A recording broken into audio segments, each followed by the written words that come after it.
Assalamualaikum warahmatullahi wabarakatuh. Salam Om Swastiastu, Namo Buddhaya, salam kebajikan dan salam sejahtera bagi kita semua. Yang terhormat Bapak Harefan Arif SEMM selaku dosen pengampu pada mata kuliah Etika dan Hukum Bisnis beserta teman-teman yang saya banggakan. Izinkan saya memperkenalkan diri terlebih dahulu. Nama saya Kalica dengan NIM 431220101110 beserta rekan-rekan saya Nandita Nabila, Tara Dwi Septia Permata, Syira Lestari, dan Cika Oktaviani dari kelompok 3 izin memaparkan materi yang berjudul Hak Kekayaan Intelektual, Hukum Asuransi, dan Proses Perizinan Dunia Bisnis. Diawali dengan latar belakang dari ketiga materi tersebut. Yang pertama ada HKI atau Hak Kekayaan Intelektual. HKI termasuk ke dalam ranah hukum perdata yang mengatur tentang benda. HKI atau Hak Kekayaan Intelektual ini bersifat imaterial dan sifat tersebut ada dua jenisnya, yaitu tentang hak cipta dan hak kekayaan industri. Lalu yang berikutnya ada asuransi.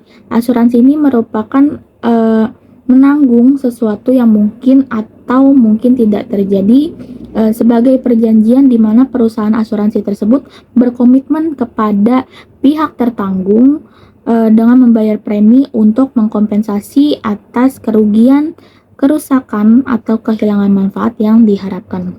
Lalu yang berikutnya ada lisensi. Lisensi ini merupakan suatu izin yang memberikan hak untuk menyelenggarakan suatu perusahaan.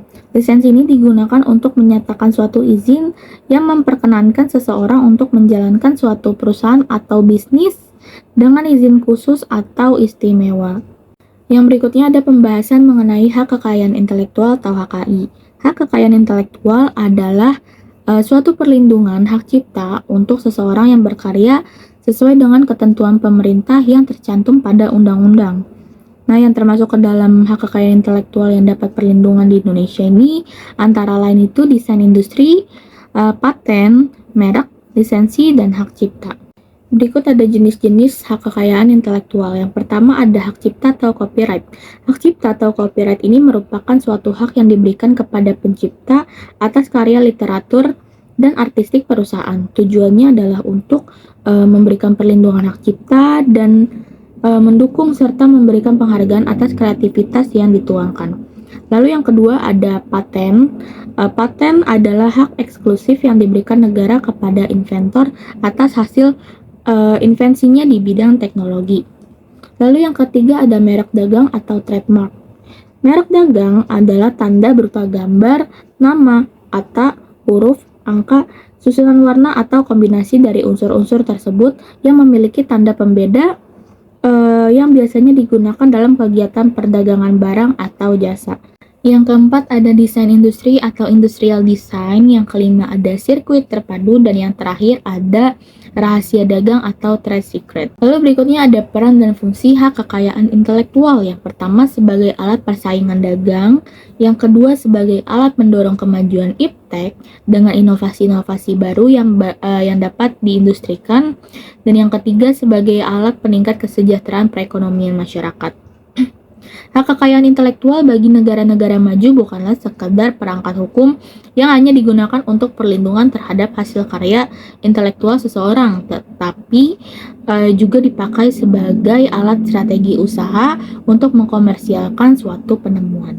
Lalu ada manfaat utama hak kekayaan intelektual. Manfaat yang pertama ini dapat mengetahui informasi dan melihat perkembangan sebagian besar pengetahuan dan teknologi terbaru.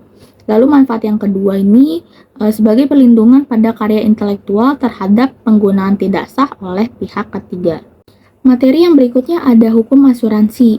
Menurut Undang-Undang Nomor 2 Tahun 1992 Pasal 1 Ayat 1, asuransi didefinisikan sebagai perjanjian antara dua pihak atau lebih di mana penanggung melakukan kepada tertanggung karena kehilangan, kerusakan, atau kehilangan keuntungan yang diantisipasi. Tanggung jawab hukum kepada pihak ketiga yang mungkin diderita tertanggung sebagai akibat dari peristiwa yang tidak pasti atau untuk memberikan pembayaran berdasarkan kematian atau kehidupan tertanggung. Lalu yang berikutnya, hukum asuransi di Indonesia ini diatur dalam beberapa peraturan perundang-undangan. Yang pertama ini ada Undang-Undang Nomor 40 Tahun 2014 tentang perasuransian.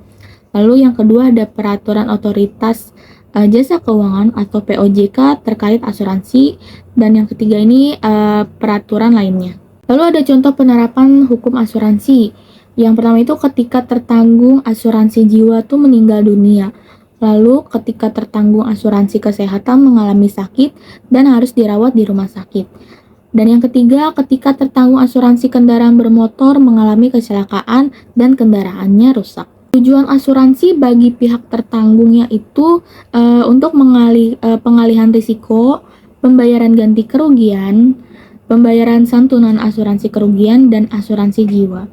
Sedangkan tujuan asuransi bagi pihak perusahaan asuransi yaitu memberikan dorongan ke arah perkembangan perekonomian yang lebih maju, lalu menghilangkan keraguan-raguan bagi usahawan dalam menjalankan usaha atau pekerjaan, lalu menjamin penanaman modal para investor dan memperoleh hasil berupa premi atas imbalan jasa yang diberikan. Lalu materi yang berikutnya ada proses perizinan dunia bisnis. Legalitas merupakan bentuk pengakuan dari negara terhadap suatu usaha sehingga dapat digunakan sebagai syarat dalam bekerja sama dengan berbagai pihak.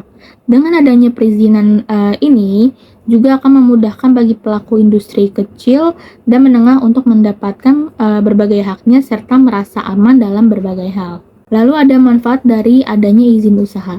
Yang pertama ini ada manfaat dari sudut pandang pemerintah, yaitu dapat mengetahui sumber pendapatan pemerintah dari pajak atau bea seperti pajak penambahan nilai, pajak penghasilan, pajak impor, dan lain-lain. Lalu yang kedua, mengetahui perkembangan dunia usaha secara komprehensif, lalu melakukan pengawasan atau kontrol terhadap para pelaku usaha agar memenuhi ketentuan yang berlaku. Sedangkan manfaat dari sudut pandang pelaku usaha yaitu mendapatkan kepastian dan perlindungan dalam berusaha di lokasi yang telah ditetapkan dan mendapatkan kepastian usaha sehingga memudahkan perluasan usaha atau mendapat investasi baru karena salah satu dokumen yang digunakan sebagai syarat pengajuan pinjaman modal usaha baik di bank maupun non-bank adalah dokumen perizinan resmi. Sedangkan manfaat dari sudut pandang masyarakat yaitu sarana perlindungan atau kepastian hukum untuk menghindari dari praktik usaha yang tidak jujur, syarat dalam berbagai kegiatan peningkatan usaha atau mengikuti tender atau lelang, dan sarana untuk meningkatkan kredibilitas usaha dan ajang promosi. Prosedur dan syarat-syarat penerbitan surat izin usaha perdagangan atau SIUP. Untuk mendapatkan surat izin perdagangan adalah dengan permohonan dari seseorang atau suatu badan hukum perdata yang nantinya akan menjadi pemegang surat izin usaha perdagangan. Prosedur dan persyaratan perizinan itu berbeda-beda tergantung jenis izin SIUP, tujuan izin SIUP, dan instansi pemberi SIUP. Lalu ada jenis-jenis perizinan usaha. Yaitu ada perizinan usaha sektor pertanian, perizinan usaha sektor lingkungan hidup, perizinan usaha sektor pertanahan, perizinan usaha sektor perikanan, perizinan usaha sektor kesehatan, perizinan usaha sektor perdagangan, perizinan usaha sektor perhubungan, perizinan usaha sektor pariwisata, perizinan usaha sektor pendidikan dan kebudayaan, perizinan usaha sektor ketenagakerjaan, perizinan sektor perkoperasian dan UMKM, dan yang terakhir perizinan usaha sektor pekerjaan umum dan perumahan rakyat.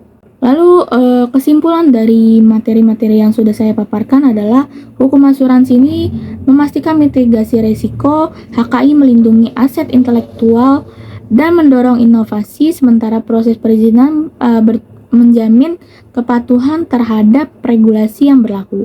Dengan demikian, memahami dan mematuhi ketiga aspek hukum ini adalah kunci untuk membangun bisnis yang stabil, inovatif, dan terpercaya.